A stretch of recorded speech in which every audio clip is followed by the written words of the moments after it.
Hello beautiful souls, good morning, welcome to the channel. আজকের ভিডিওর আলোচনার বিষয় তো আপনারা বুঝতেই পারছেন ভিডিওর থাম্বনেল দেখে। টুইন ফ্লেম কেন কার্মিক ফ্যামিলিতে জন্মগ্রহণ করে, সে ডিএম হোক বা ডিএফ। যখন কোনো সোল ফিজিক্যাল বডি নিয়ে এই আর্থে বার্থ নেয়, সে তার লাইফ জার্নিকে নিজেই ডিজাইন করে নিয়ে আসে। সে তার লাইফের সমস্ত চ্যালেঞ্জেসকে, সমস্ত সার্কামস্ট্যান্সেসকে নিজেই চুজ করে নিয়ে আসে। তেমনই সে তার ফ্যামিলিকেও চুজ করে। এটা তার সোল কন্ট্রাক্টে থাকে। টুইন ফ্লেমের ক্ষেত্রে দেখা যায় যে তার ফ্যামিলি সর্বদা কার্মিক ফ্যামিলি হয়। তারা এমন একটা কার্মিক ফ্যামিলিকে চুজ করে যে ফ্যামিলি খুব ডিসফাংশনাল হয়, যে ফ্যামিলিতে অনেক ধরনের প্রবলেমস থাকে, জেনারেশন কার্স থাকে, অ্যানসেস্ট্রাল ইস্যু খুব স্ট্রং হয়। টুইন ফ্লেম যে ফ্যামিলিতে জন্মগ্রহণ করে সেই ফ্যামিলির 12 জেনারেশন কর্মাকে টুইন ফ্লেম তার ডিএনএর মধ্যে ক্যারি করে। আমরা জানি যে আমরা অ্যানসেস্ট্রাল কর্মাকে ডিএনএর মধ্যে ক্যারি করি। টুইন ফ্লেম যে ধরনের ফ্যামিলিকে চুজ করে সেই ফ্যামিলির জেনারেশন কর্মা ব্যাগেজ হেভি হয়, যা নর্মাল সোলের পক্ষে ক্যারি করা সম্ভব নয়। টুইন ফ্লেমকে এই 12 জেনারেশনের হেভি কর্মাকে হিল করতে হয়, কার্মিক প্যাটার্নকে ব্রেক করতে হয়।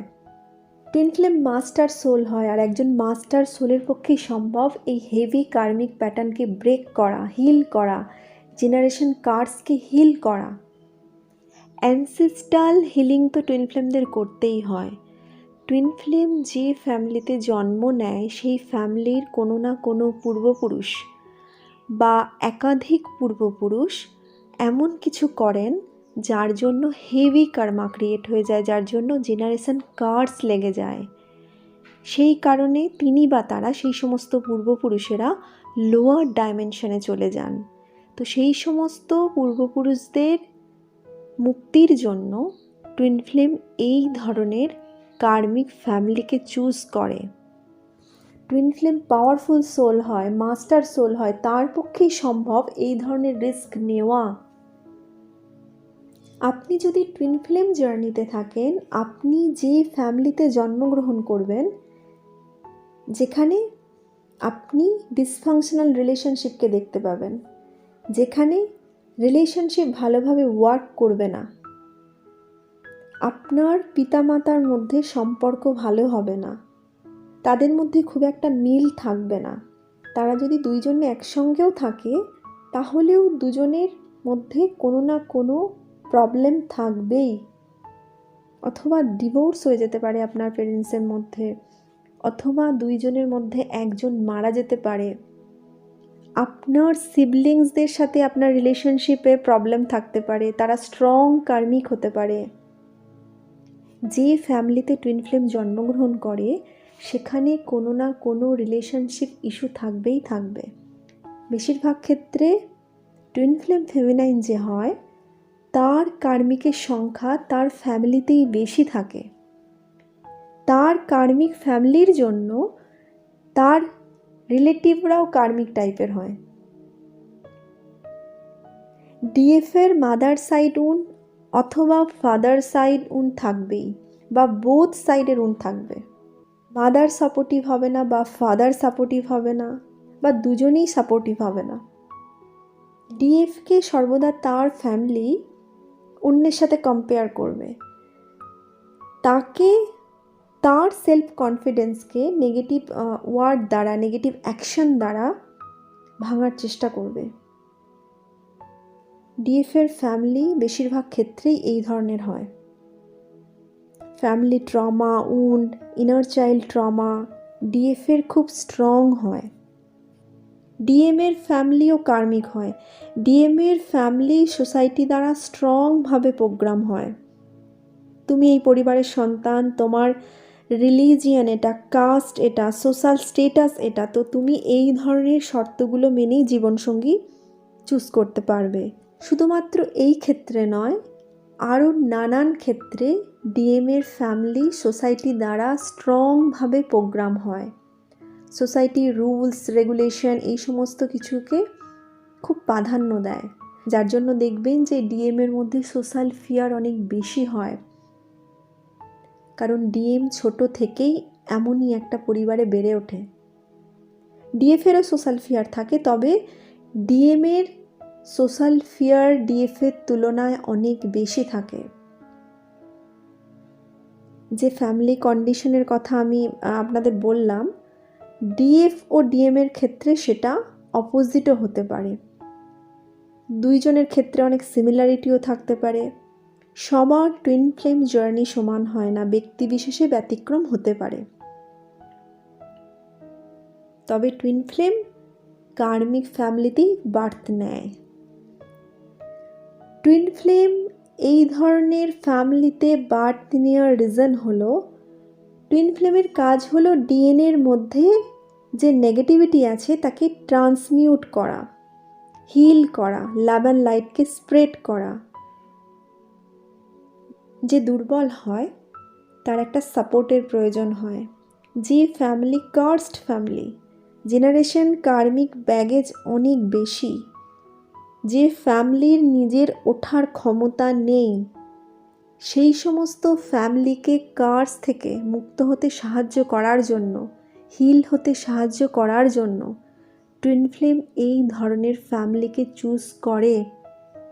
কারণ টুইন ফ্লেম অনেক পাওয়ারফুল সোল হয়। একজন পাওয়ারফুল সোলই এই ধরনের হিলিং করতে পারে। আপনি যদি টুইন ফ্লেম জার্নিকে এক্সপিরিয়েন্স করছেন, তাহলে আপনি আপনার লাইফটাকে দেখুন যে আপনি ছোট থেকে কত কার্মিককে ফেস করেছেন, কত কার্মিক সিচুয়েশনকে ফেস করেছেন। আপনার লাইফে খুশি ক্ষণিকের হয়, আপনার লাইফ স্টেবল হয় না। ফ্যামিলিতে সমস্যা, কর্মক্ষেত্রে সমস্যা, হেলথ ইস্যু। যারা টুইন ফ্লেম নয় তাদের থেকে টুইন ফ্লেমদের এই প্রবলেমসগুলো অনেক বেশি থাকে। এই থার্ড ডাইমেনশনে সকলের লাইফেই কিছু না কিছু প্রবলেম আছে। তবে যারা টুইন ফ্লেম হয় তাদের লাইফ অনেক জটিল হয়, সহজ হয় না তাদের জীবন। কিন্তু তাদের লাইফ জটিল হওয়ার পরেও তারা হার মানে না, কারণ তারা অনেক পাওয়ারফুল সোল। যে ফ্যামিলিতে জন্মগ্রহণ করার জন্য আপনি চুজ করেছেন, সেই ফ্যামিলির প্যাটার্নকে ব্রেক করার ক্ষমতা আপনার মধ্যে আছে। টুইন ফ্লেম নেগেটিভিটিকে ট্রান্সমিউট করতে পারে, আর নেগেটিভিটি ট্রান্সমিউট করলে তবেই লাভ অ্যান্ড লাইটকে স্প্রেড করতে পারবেন।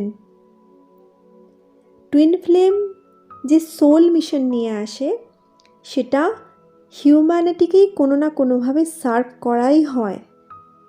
আপনি যখন নিজের উপরও ওয়ার্ক করছেন, নিজের ডিএনএকে হিল করছেন, তখন আপনার অ্যানসেস্ট্রাল লিনেজও হিল হচ্ছে।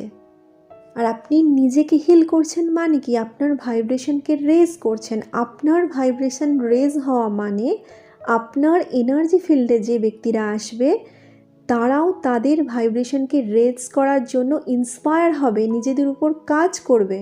আর যখন একাধিক সোল নিজেদের উপর কাজ করবে, তখন কালেকটিভ কনসাসনেস রেজ হবে, যা মাদার আর্থকে অ্যাসেন্ড হতে সাহায্য করবে। এটাই তো টুইন ফ্লেমের সোল মিশন। আপনি একটা কার্মিক ফ্যামিলিকে চুজ করেছেন, যে ফ্যামিলির নিজের ক্ষমতা নেই নিজেদেরকে তোলার, নিজেদেরকে মুক্ত করার কার্মিক প্যাটার্ন থেকে। সেখানে আপনি সেই ফ্যামিলিকে হেল্প করছেন নেগেটিভিটিকে ট্রান্সমিউট করতে। নেগেটিভিটি ট্রান্সমিউট হলে তবেই না ভাইব্রেশন রেজ হবে।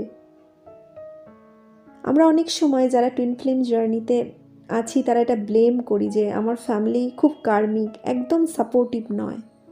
তো এখানে বুঝতে হবে আপনার ফ্যামিলি মেম্বার যে আপনাকে ট্রিগার করছে, সেখানেও তারা আপনাকেই সাপোর্ট করছে, যাতে আপনি আপনার সোল কন্ট্রাক্টে যে কাজগুলি নিয়ে এসেছেন সেই কাজগুলি করতে পারেন। আপনার সোল কন্ট্রাক্টে আছে যে এই ফ্যামিলির কার্সকে আপনি হিল করবেন। তো এখানে পাস্ট লাইফেরও ইস্যু থাকে। পাস্ট লাইফে হয়তো এমন কিছু ঘটনা ঘটেছে আপনার সাথে যেখানে আপনার মধ্যে অনেক স্যাডো ক্রিয়েট হয়ে গেছে। তো সেই স্যাডোগুলিকেও হিল করতে টুইন ফ্লেম এমন একটা ফ্যামিলি চুজ করে যে ফ্যামিলি তাকে ট্রিগার করবে সেই ইস্যুগুলিকে সারফেস করে আনতে, এবং যাতে টুইন ফ্লেম সেটা হিল করে, তার সঙ্গে সঙ্গে সেই ফ্যামিলির অ্যানসেস্টার লিনেজও হিল হয়। অনেক সময় এমনও হয় আমাদের সোল ফ্যামিলির মধ্যে থাকা কোনো সোল বা একাধিক সোল আমাদের এই 3D লাইফে কার্মিক রোল প্লে করে, যাতে আমরা আমাদের ইস্যুগুলোকে হিল করতে পারি, আমাদের সোল পারপাসে অংশগ্রহণ করতে পারি। আমাদের এটা বুঝতে হবে যে আমাদের কার্মিক ফ্যামিলি বা কার্মিক প্যারেন্টস এরা শুধুমাত্র এদের রোল প্লে করছে মাত্র। হয়তো তারা টুইন ফ্লেম জার্নির অংশও নয়, তারা তাদের নিজেদের একটা যাত্রায় আছে। যখন আমরা হাইয়ার কনসাসনেসে থেকে সমস্ত কিছুকে দেখব, তখন কেউ খারাপ বা কেউ ভালো এই বিচারে আমরা আসব না। এটা দেখতে পাবো যে যে যার রোল প্লে করছে মাত্র। কেউ ব্যাড পারসন, কেউ ব্যাড সোল, এই ধরনের ভিকটিম মাইন্ডসেট থেকে আমাদের বেরিয়ে আসতে হবে। আমরা শুধুমাত্র যে যার রোল প্লে করছি মাত্র। যদি দেখছেন আপনার ফ্যামিলি সাপোর্টিভ নয়, তাহলে আপনার কনসাসনেসের মধ্যে সেটা প্রোগ্রাম হয়ে আছে, সেটা আপনাকে হিল করতে হবে। টুইন ফ্লেমের ক্ষেত্রে কি হয়, টুইন ফ্লেম যে ফ্যামিলিতে বার্থ নিচ্ছে সেই ফ্যামিলির অ্যানসেস্ট্রাল ইস্যুকে হিল করে, ফ্যামিলি কার্সকে হিল করে, কার্মিক প্যাটার্নকে ব্রেক করে। আর সেই কার্মিক ফ্যামিলি টুইন ফ্লেমকে সহায়তা করে, ট্রিগার করে, যাতে টুইন ফ্লেম তার সোল কন্ট্রাক্টে নিয়ে আসা সমস্ত কাজগুলি করে, সমস্ত দায়িত্বগুলি পালন করে। টুইন ফ্লেমের পাস্ট লাইফের যে উন্ড ট্রমা আছে তাকে সারফেস করে ট্রিগার করে, যাতে সে হিল করতে পারে। টুইন ফ্লেম হিল হলে তবেই সে সোল পারপাস করতে পারবে। আপনি হয়তো আপনার ফ্যামিলির থেকে সম্পূর্ণ আলাদা। আপনাকে হয়তো সোসাইটির রুলস, রেগুলেশন, নর্মসকে মানতে বাধ্য করা হয়। সেটা আপনি মন থেকে মেনে নিতে পারেন না। আপনি আপনার ফ্যামিলির থেকে আলাদা হলেও আপনি সেই ফ্যামিলির জন্য আশার আলো। আপনি সেই ফ্যামিলিকে ব্যাড কর্মা থেকে ফ্রি করতে সহায়তা করতে এসেছেন, হিল করতে, হেল্প করতে এসেছেন। আর আপনার সোল জার্নিতে এই কার্মিক ফ্যামিলি আপনাকে ট্রিগার করে আপনাকে সোল লেসন লার্ন করতে সহায়তা করছে। এইভাবেই টুইন ফ্লেম এবং তার কার্মিক ফ্যামিলি একে অপরকে সোল জার্নিতে সাপোর্ট করে।